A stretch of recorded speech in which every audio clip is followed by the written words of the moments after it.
The barn was still burning when the sun came up. Blackened timber jutted from the snow like broken ribs. Smoke curled thick and gray into the frozen sky, carrying with it the smell of tar and scorched canvas. The men who'd set the fire stood at a distance now, their torches gone cold in their hands, their eyes searching the ruins for proof of what they'd done. They mocked her first. Then they feared her. And finally, they tried to burn her out. But Mara Dalton wasn't in those ashes. She was beneath them, 10 feet down in the cold earth, her 2 children pressed close to her sides, breathing air filtered through sand and stone. Above them, boots crunched through blackened snow. Voices muttered in the dark. And somewhere in that crowd stood Calder Vance, the man who'd smiled at her table just weeks before, now watching her world collapse into embers. This is the story of the widow who outlived the valley's cruelty. It began the way so many tragedies do, with a single moment that shattered everything. The mine had collapsed on a Tuesday. 17 men went down into the earth that morning. Only 9 came back up. Mara's husband, Thomas Dalton, wasn't one of them. They told her it was quick. They told her he didn't suffer. They told her a lot of things that didn't matter anymore, because Thomas was gone, and she was left standing in the doorway of their homestead with 2 children clinging to her skirts and a future that had just been buried under 1,000 tons of rock. The bank came the following Monday. They were polite about it, in the way men are polite when they're taking everything you own. The mortgage was in Thomas's name. The payments were overdue. The paperwork was clear. They gave her 3 days to pack what she could carry and leave the rest behind. Mara didn't argue. There was no point. The law wasn't written for widows. So she took what mattered: blankets, tools, a cast-iron pot, her mother's quilt, Thomas's good coat. She loaded it all onto a wagon she didn't own anymore and drove it to the edge of Brimstone Valley, where the land turned wild and the settlers stopped building. There, half hidden by scrub pine and drifted snow, stood the skeleton of an old barn. It had been abandoned for years. The roof had caved in on the eastern side. The walls leaned like a drunk man stumbling home. Wind howled through gaps in the boards, and the floor was littered with rotted hay and rusted tools. It smelled of decay and animal waste and forgotten things. It was all she had. Her daughter, Clara, was 7. Her son, James, was 5. They stood in the doorway of that broken place, shivering in the wind, and looked up at their mother with eyes that still believed she could fix this. Mara Dalton had been a teacher once. She'd read books. She'd sewn dresses and baked bread and kept a garden that bloomed even in the dry months. She wasn't an engineer. She wasn't a carpenter. She was just a woman who'd lost everything and refused to let the cold finish what grief had started. So she dragged their belongings inside. And she began to build. Not a repair. Not a renovation. Something else entirely, something desperate and strange and born of pure necessity. She would build a house inside the corpse of this barn. A shelter within a ruin. A place where her children could survive the winter that was already closing in around them like a fist. She didn't know yet that this act of desperation would save her life. Or that it would nearly cost her everything else. The work began at dawn and didn't stop until her hands bled. Mara scavenged like a woman possessed. She walked the outskirts of Brimstone Valley, searching through abandoned campsites and broken-down wagons. She pulled lumber from collapsed sheds. She stripped canvas from freight crates left to rot behind the general store. She collected everything the valley had thrown away: scraps of tin, pieces of rope, boards with rusted nails still embedded in the grain. The settlers watched her with curiosity at first. Then with pity. Then with something closer to contempt. "Look at the widow," they'd whisper as she passed. Dragging trash like a scavenger. She didn't care. Pride was a luxury for people who had choices. Inside the barn, she began to construct something the valley had never seen before. She built a frame using the sturdiest beams she could salvage, creating a small rectangular structure in the center of the barn's interior, a room no bigger than 12 feet by 12 feet. Then she layered it. Canvas first, stretched tight and nailed down. Then a gap of 6 inches, filled with dried mud mixed with straw. Another layer of canvas. Then boards. Then more insulation stripped from old crates, horsehair, burlap, even crumpled newspaper she'd begged off the postmaster. She worked by candlelight when the sun went down. Clara and James helped where they could, holding boards steady while she hammered, fetching nails from the bent coffee can she kept by the door. They didn't complain. They understood, in the way children do, that their mother was fighting for their lives. The structure took shape slowly. A patchwork thing, ugly and asymmetrical, with walls that looked like they'd been sewn together from the valley's discarded dreams. She built a low door, barely 4 feet high. She installed a small iron stove she traded 2 of Thomas's tools for. She cut a hole in the roof and fashioned a chimney from a stovepipe and sealed it with clay.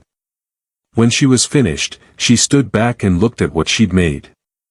It wasn't beautiful. It wasn't even close. But it was solid. And it was warm. The settlers started calling it the rag hut. They'd ride past the barn on their way to town, and they'd point and laugh. "Look at what the widow built," they'd say. "A house made of garbage." Some of them would slow their wagons just to get a better look, shaking their heads with amusement. A few of the women whispered that it was sad, that poor Mara Dalton had lost her mind along with her husband. Mara heard the name. I heard the laughter. She saw the way they looked at her when she came into town for supplies, the mixture of pity and mockery in their eyes. She kept her head down and kept building. Because she knew something they didn't. She knew that winter was coming early. She could feel it in the air, taste it in the wind. The animals knew it too, the deer moving down from the high country weeks ahead of schedule, the birds flying south in frantic waves. The sky had that brittle quality it got before the first serious snow, and the nights were already cold enough to freeze water left in a bucket overnight. Mara had grown up in Montana. She'd seen what a hard winter could do to people who weren't prepared. So while the settlers mocked her rag hut and went about their lives, confident in their sturdy homes and well-stocked woodpiles, Mara sealed every crack in her patchwork walls. She taught her children how to bank the fire at night, how to keep the warmth trapped inside their small, strange sanctuary. And she waited. Winter came for Brimstone Valley like a wolf coming for sheep. And it came early. The first storm hit on a Tuesday night in late October. It wasn't supposed to come for another month. The farmers had crops still standing in the fields. The ranchers had cattle grazing in the high pastures. The townspeople had firewood stacked, but not nearly enough, not for the kind of cold that swept down from the mountains like something alive and hungry. The temperature dropped 40 degrees in 6 hours. By morning, the river had frozen solid. Ice formed on the inside of windows. Horses stood shivering in their stalls, their breath clouding the air in thick white plumes. And in the homes throughout Brimstone Valley, good homes, built by skilled carpenters with proper lumber and iron nails, families woke to find frost creeping across their floors. The cold found every weakness. Every gap in the boards. Every poorly sealed window frame. It slithered through walls like water finding cracks in stone, and no amount of fire in the stove could push it back. People burned through their wood faster than they'd planned. They stuffed rags in the gaps around their doors. They huddled together under every blanket they owned and still woke with numb fingers and aching bones. And in the broken barn on the edge of the valley, inside a shelter made of scraps and desperation, Mara Dalton and her children slept warm. The design she'd built, layers upon layers of insulation with air gaps between, trapped heat like nothing the valley had seen before. The small iron stove burned low and steady, and the warmth it produced didn't escape through the walls. It stayed. It circulated. It filled the tiny space with a comfort that felt almost miraculous. Outside, the wind screamed through the barn's broken walls. Inside Mara's patchwork cabin, the temperature held steady, 40, sometimes 50 degrees warmer than the air just beyond her makeshift door. Clara slept without shivering for the first time in weeks. James stopped coughing. And Mara, exhausted and worn thin by grief and labor, finally allowed herself to believe they might survive this. But survival has a way of drawing attention. The first visitor came on the third day of the freeze. It was Mary Hutchins, a woman who'd clucked her tongue at the rag hut just a week before. She knocked hesitantly, her face red with cold, her hands wrapped in a shawl that did nothing to stop the wind. "Mara," she said when the door opened. "I was wondering, could I come in? Just for a moment. Just to warm my hands." Mara stepped aside without a word. Mary entered the small space and stopped dead. Her mouth opened slightly. Her eyes moved across the walls, taking in the strange layered construction, the steady warmth radiating from the stove, the absence of frost anywhere inside. "My God," she whispered. "It's actually warm in here."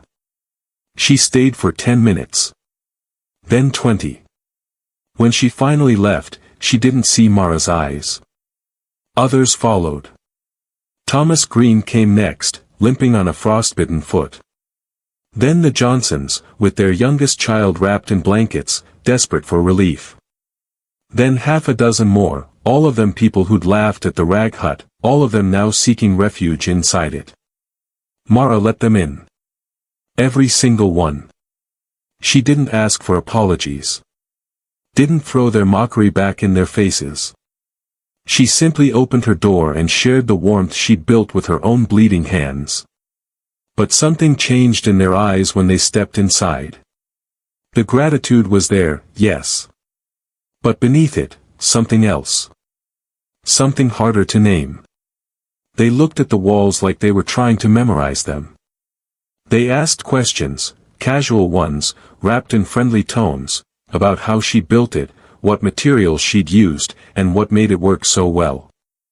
Mara answered vaguely. Smiled politely. And noticed the way their eyes lingered on her shelter's secrets. She noticed, and somewhere deep in her chest, a small cold seed of worry began to grow. The questions became more persistent. At first, they were gentle, almost apologetic. "What kind of insulation did you use, Mara? How did you seal the gaps so well? Where did you learn to build like this?" She kept her answers simple. "Just scraps," she'd say. "Whatever I could find." But they wanted more. They wanted diagrams. Measurements. A blueprint they could follow step by step. And when she didn't provide it, the gratitude in their voices began to sour into something else.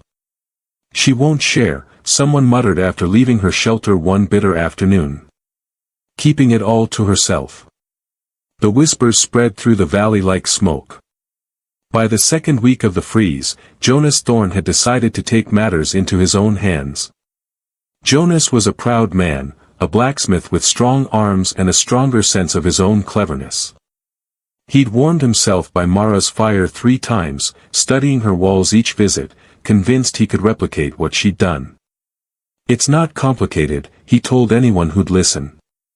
"Just layers and air gaps. I can build one twice as good." He set to work behind his smithy, using tarred rope for insulation and scrap boards he'd collected from the mill. He worked fast, too fast, driven by pride and the cold that was killing his livestock. Within 4 days, he'd constructed his own version of Mara's design. It looked impressive from the outside. Sturdy. Well built. Jonas invited neighbors to see it, chest puffed with accomplishment. He lit the stove that evening, banking it high to prove how well his shelter held heat. By midnight, flames were shooting through the roof. The tar he'd used as sealant had ignited. The boards, dry and resinous, caught like kindling. Jonas barely escaped with his life, stumbling out into the snow with his eyebrows singed and his pride in ashes. The smithy didn't burn, but his shelter was reduced to a blackened skeleton before anyone could stop it. The valley gathered the next morning to survey the damage. They should have blamed Jonas for his haste, his arrogance, his failure to understand what he was copying. But grief and cold make people cruel, and they needed someone to blame who wasn't one of their own. If Mara had just explained it properly, someone said. If she hadn't been so secretive, another added. She let him think it was simple. Let him try without warning him. The logic was backwards and broken, but it spread anyway. By the time the story reached the far end of the valley, it had transformed completely. Mara Dalton had deliberately withheld information. She'd let Jonas fail. Maybe she'd even wanted him to fail, to keep her knowledge precious and rare. The visitors stopped coming to her door. When Mara went into town for supplies, conversation stopped as she approached. Eyes followed her with suspicion. The general store owner served her quickly, barely meeting her gaze, as if proximity to her might bring bad luck. She felt the shift like a physical thing, the air around her growing colder even as she walked through warm rooms. Clara noticed it too. "Mama," she whispered one evening. "Why do people look at us like that now?" Mara pulled her daughter close.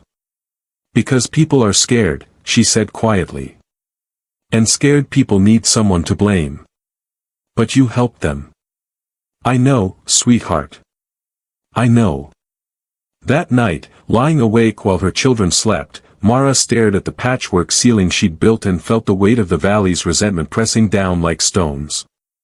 She'd survived her husband's death. She'd survived losing everything. She'd built shelter from nothing and kept her children alive through a cold that was killing livestock and cracking foundations. And somehow, that had made her the enemy. Outside, the wind howled through the barn's broken walls. Inside, the warmth held steady. But Mara could feel something else building in Brimstone Valley, something colder than any winter storm. Something that had nothing to do with weather, and everything to do with human nature at its worst. Calder Vance arrived on a clear morning when the sky was so blue it hurt to look at. He rode a good horse, too good for the valley, and wore a coat lined with fur. His smile was easy and practiced, the kind of smile that had closed 100 deals and broken twice as many promises. "Cousin Mara," he called out, dismounting with theatrical concern.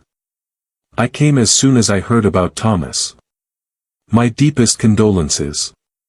Mara stood in the doorway of the barn, her arms crossed against the cold. Thomas had rarely mentioned Calder. When he did, it was never with warmth. "You're 2 months late for condolences," she said. Calder's smile didn't falter.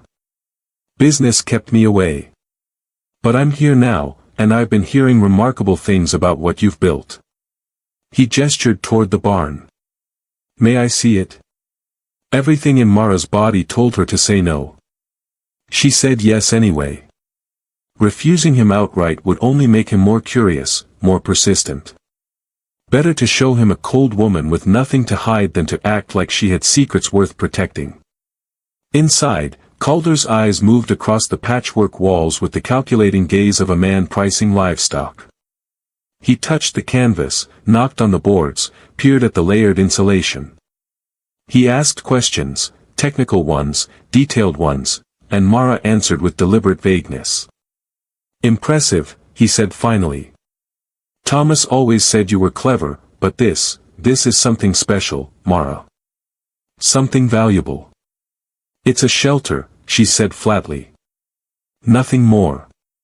But it could be so much more."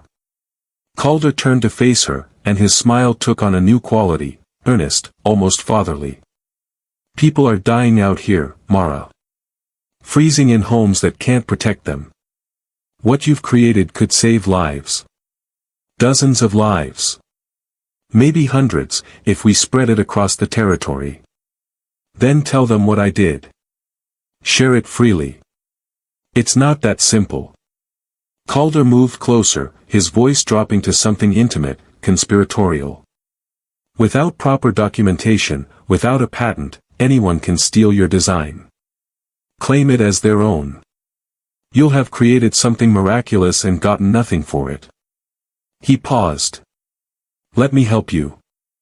I have contacts, lawyers, investors. We can protect your invention, ensure you profit from it. Ensure your children's future is secure. The words sounded reasonable. Almost kind. But Mara had been married to Thomas long enough to know his family. She knew that Calder's kindness always came with strings attached, and those strings always tightened into nooses. What's your share? She asked. Calder blinked, as if surprised by her directness. Then he laughed, a warm, disarming sound. We'd be partners, of course. 60-40 split. You provide the design, I provide the business infrastructure. Everyone benefits. 60 for you. I'd be doing all the legal work, all the marketing, all the... No. The word hung in the cold air between them. Calder's smile tightened at the edges. Mara, be reasonable. You're a widow with 2 children, living in a barn. I'm offering you a future. You're offering yourself a business. Built on my work. The answer is no. For just a moment, something flickered behind Calder's eyes, something sharp and cold. Then the smile returned, smooth as oil on water. I understand, he said softly. You've been through so much. You're not thinking clearly. I'll leave you to consider it. He moved toward the door, then paused. But Mara, opportunities like this don't come twice. And winter is long. Accidents happen. People get desperate. He said it casually, like he was commenting on the weather. But Mara heard the threat underneath. Calder mounted his horse and rode away, his figure growing smaller against the white expanse of snow. Mara watched until he disappeared completely, her heart beating slow and heavy in her chest. She'd made an enemy today. And she knew, with the cold certainty of instinct, that he wouldn't let this go. The accusation started 3 days after Calder left. They began as whispers in the general store, muttering conversations that stopped when Mara entered. Then they grew bolder. Someone carved a symbol on a tree near the barn, crooked lines that might have been a hex mark or might have been nothing at all, but the intent was clear either way. Witchcraft, old Mrs. Brennan said loudly in the street, making sure Mara could hear. How else does a woman with no education build something that defies nature? She's hoarding knowledge, someone else added. Knowledge that belongs to the community. While our children freeze, she keeps her secrets locked away. The logic was twisted, but it didn't matter.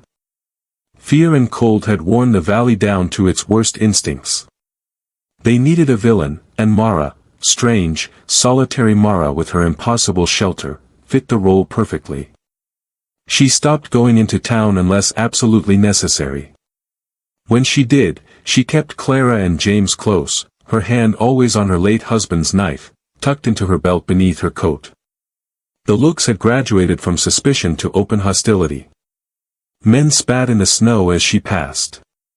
Women pulled their children away, as if poverty and resilience might be contagious. One evening, someone threw a rock through the barn's remaining window. It landed in the snow with a muffled thump, wrapped in a note that read, "Share or leave." Mara burned the note in her stove and began to prepare. She worked at night, after Clara and James had fallen asleep. Using a rusted shovel she'd found in the barn's debris, she began to dig beneath the floorboards of her patchwork cabin. The ground was partially frozen, making the work brutal and slow. Her hands blistered, then bled, then calloused over. She dug down 6 feet, then began to widen the space, creating a small chamber beneath the floor. A room within a room within a ruin. She reinforced the walls with boards and lined the space with canvas to keep out moisture. She installed a crude ventilation system using hollow reeds and metal pipes, filtering air through layers of sand and charcoal. It took her 2 weeks. During the days, she acted normal, tending the fire, cooking meals, reading to her children from the single book she'd managed to save. But every night, she descended into her secret vault and continued building. She stockpiled supplies in the underground room. Dried meat. Preserved vegetables. Flour in sealed tins. Candles. Matches. Blankets. A small iron stove, barely larger than a bread box, with a chimney that vented through hidden pipes to a concealed opening 30 feet from the barn. And water, gallons of it, stored in every container she could find. When the vault was finished, she taught Clara and James what to do. If anyone comes at night, she told them, keeping her voice calm and steady, if you hear shouting or smell smoke, you go down through the floor. You don't wait for me. You don't hesitate. You climb down and you pull the board back over your heads. Do you understand? Clara's eyes were wide and frightened. Mama, why would we need to? Do you understand? Both children nodded. Good. Mara pulled them close, breathing in the smell of their hair, with smoke and child sweat and innocence that was being stolen from them day by day. I'm not going to let anything happen to you. But I need to know you can be brave if I ask you to be. We can be brave, James whispered.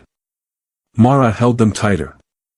Outside, the wind carved patterns in the snow. The valley was quiet, the kind of quiet that comes before violence, when everyone is holding their breath and waiting for someone else to make the first move. Mara didn't know when trouble would come. But she knew it was coming. She could feel it gathering in the dark spaces between the stars, in the cold spaces between heartbeats. The valley had turned against her, and there was no reasoning with a mob that had convinced itself of righteousness. So she prepared her children for survival. And she waited. They came at midnight, when the moon was hidden behind clouds and the world was black as a mine shaft. Mara woke to the sound of boots crunching through snow. Multiple sets. Moving with purpose toward the barn. She was on her feet instantly, her heart hammering against her ribs. Through a gap in the boards, she saw them, dark shapes carrying torches, at least a dozen men, maybe more. The flames cast writhing shadows across the snow. At the front of the group walked Calder Vance. Wake up, Mara whispered urgently, shaking her children. Wake up now. We have to go down. Clara sat up, confused and frightened. James rubbed his eyes. They'd practiced this, but practice was different from the real thing, from the terror in their mother's voice and the orange glow of torches visible through the walls. Now, Mara said, already pulling up the concealed floorboard. Outside, Calder's voice rang out across the frozen air. Mara Dalton. We've come to talk sense into you. Other voices joined his, men Mara recognized. Thomas Green, whose frostbitten foot she'd helped warm. Samuel Johnson, whose child had slept in her shelter. Men who'd knocked on her door, who'd accepted her warmth, who'd stood in the space she built with bleeding hands and studied her walls like thieves casing a house. You can't keep knowledge from the community, someone shouted. People are dying. She's a witch, another voice called, Mrs. Brennan's shrill tone unmistakable. She made a deal with something dark. Mara guided Clara down into the vault first, then James. Their faces were pale with fear in the candlelight below. The community has a right to this design. Calder called out, his voice dripping with false righteousness. If you won't share it willingly, then we'll take it. Mara heard the unmistakable sound of torches being thrown. Mama. Clara's voice rose from below, panicked. I'm coming, Mara said. She took one last look at the shelter she'd built, the patchwork walls that had saved her children's lives, the small stove that had burned steady through the coldest nights, every board and nail placed by her own hands. Then she descended into the darkness and pulled the board back over their heads. Above them, the barn erupted into flames. The dry wood caught fast, decades of weathering and rot making it perfect kindling. The fire roared to life with a sound like something waking, something hungry. Through the ventilation pipes, Mara could hear the crackling, the shouts of the men outside, the terrible joy in their voices as they watched it burn. No one woman should control knowledge that could save the valley. Calder's voice carried clearly through the chaos. Let this be a lesson about selfishness. The irony would have been laughable if it weren't so devastating. They were burning the only example of the design they claimed to want. Destroying the very thing they said the community needed. But this was never about the design. It was about power. About punishing a woman who'd refused to be controlled. Clara and James pressed against Mara in the small underground space, trembling. She held them tight, one arm around each child, and forced herself to breathe slowly, evenly, even as her heart shattered with every timber that crashed above them. She'd built that shelter with her own hands. Every piece of canvas. Every board. Every careful layer of insulation. It had been more than a house, it had been proof that she could survive anything, that she could protect her children against impossible odds. And now it was being reduced to ash by people who'd once begged for its warmth. The heat intensified. Smoke seeped through cracks they hadn't sealed properly. Mara stuffed rags around the ventilation pipes, filtering the air as best she could. The children coughed. She covered their mouths with damp cloth. Above them, everything she built collapsed in a roar of flame and fury. They huddled in the earth and waited for it to end. Dawn came cold and gray over Brimstone Valley. The fire had burned itself out hours before, leaving nothing but blackened timber and ash-stained snow. Smoke still rose in thin, ghostly ribbons from the ruins, dissipating into a sky that seemed too bright, too indifferent to what had happened below. The men gathered at the edge of the destruction, their faces drawn and tired. The righteousness that had fueled them in the dark had evaporated with the coming of light, leaving only exhaustion and the uncomfortable weight of what they'd done. Calder stood among the ashes, prodding at debris with his boot. His expression was carefully neutral, but satisfaction gleamed in his eyes. The knowledge, if it had ever truly existed, was gone now. Burned. And with it, any claim Mara Dalton might have made. She must have fled, Samuel Johnson said quietly, staring at the ruins. Before we arrived. Or she burned with it, Mrs. Brennan added, her voice lacking its usual venom. She looked older in the morning light, smaller somehow. Either way, it's done, Calder said. He turned to face the group, spreading his hands in a gesture of finality. The knowledge is free. No one person controls it now. We can all move forward together, as a community should. No one mentioned that the knowledge was ash. That nothing remained to share or study or replicate. That they'd destroyed the very thing they'd claimed to want. They stood in silence for a moment, the wind cutting through their coats, carrying the smell of burned dreams across the frozen valley. Then, one by one, they began to leave. They returned to their homes, to walls that still leaked cold, to stoves that burned through wood too quickly, to children who shivered despite every blanket they owned. The winter wasn't finished with Brimstone Valley. It had months left to kill. And now, the one shelter that had truly worked was gone. Beneath their boots, 10 feet down in the cold earth, Mara Dalton sat in darkness with her children sleeping against her. She'd counted the hours by her heartbeat. Listening to the voices above fade away. Waited until the silence was complete and certain before allowing herself to believe they'd survived. Her hands trembled as she lit a candle. The small flame pushed back the darkness, illuminating the vault she'd built in secret, the food stores, the water, the tiny stove with its concealed chimney. Everything she'd prepared for exactly this moment.